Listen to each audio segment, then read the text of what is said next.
না কথা কমে দিলে আই এত ওরা হেমিয়ার লোক কথাটি কই যে দূর বুঝতে পারলাম এত কোনো সাইডা মাইডা নাই ও হোলা ইংবাসের হোলাইন তো ওই ইন্ডিয়ান একটা হুন্ডা বেড়াচ্ছে না বুলেট এই চোখ হুন্ডা দিবেন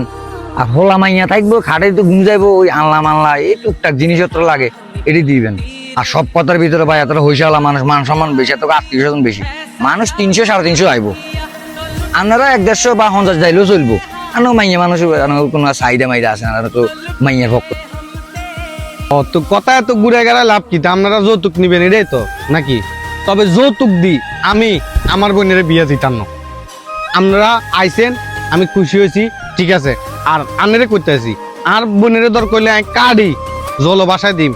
কথা বুঝছেন আই তো যৌতুক দি বিয়ে দিতাম না আমি আর বোনের ইসলামী শিক্ষা দিছি আল্লাহর কোরআন শিক্ষা দিছি যৌতুক দি বিয়ে দেন লাই এগুলা করি না আর আপনারা কি জানেন না যৌতুক নেওয়া দেওয়া এগুলা হারাম আর আপনারা তো বলে হুশওয়ালা লোক আবার কি হুন্ডা চান আনা মাইয়ার বাপ আর ভাই ওই জানে আঙ্গ দাম কমে গেছে হেতারা মানুষ এবো 300 জন আর আমরা যাই 100 জন আঙ্গ দাম কমে গেছে নাকি এটা আপনারা মান সম্মান মতো আইছেন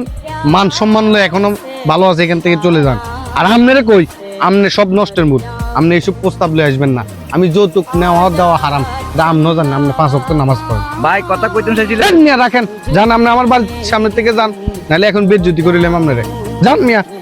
আর বাড়ির সামনে থেকে বাইরন যান